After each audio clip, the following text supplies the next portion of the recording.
perform a running subcuticular suture, begin with a buried knot, deep to superficial, superficial to deep. This knot is close to, but not at the apex of the wound.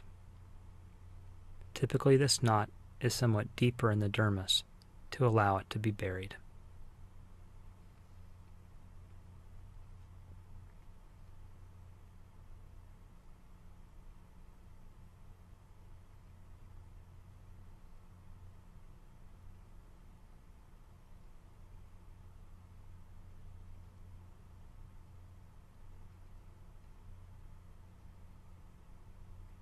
The knot is tied and the free end is cut short, typically right on the knot. The needle is reloaded backhand,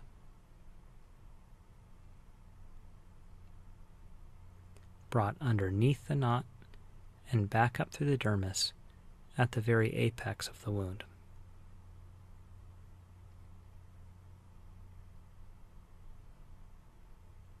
Once this is drawn through, the knot rotates under and is buried. Reload the needle, and now begin taking bites at the apex.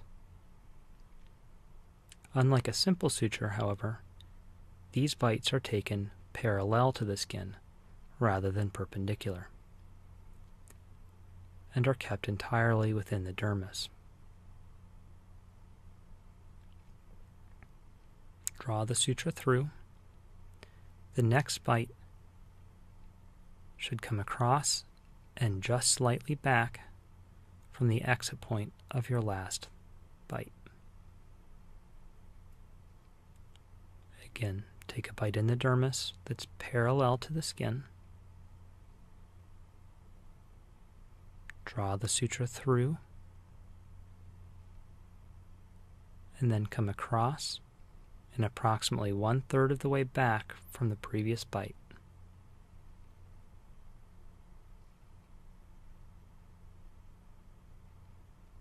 Stay in the dermis and stay parallel to the skin.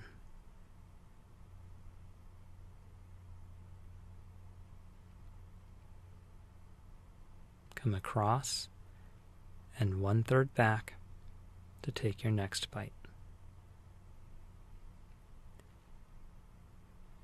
Note that the forceps are used to stabilize the skin and to evert it slightly. It's best to hold the skin somewhat away from the needle to give yourself room to work.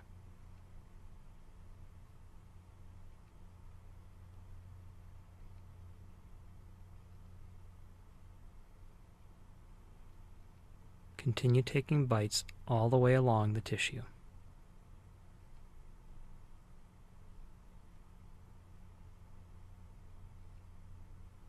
Coming across and slightly back, staying parallel to the skin, and staying in the dermis.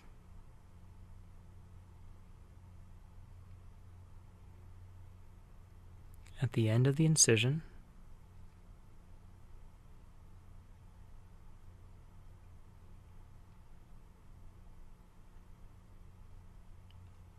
come up to the apex,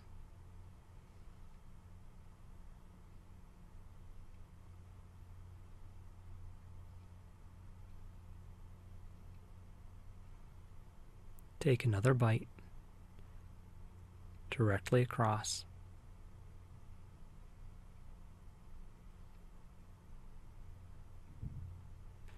and leave a loop to tie to.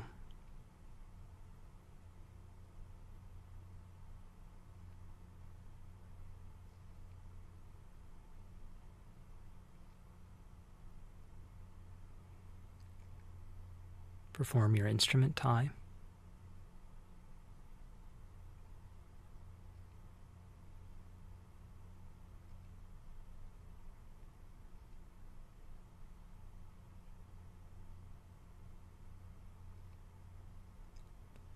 And then cut your suture loop, leaving your needle attached. This is cut on the knot. Reload your needle and bring the needle behind your knot, sinking it between the two layers of the tissue, trying not to grab either side. Again, sink between the tissue, come underneath your knot, and up through the skin away from the incision. When this is drawn through, it rotates the knot underneath and buries it. The suture is then cut.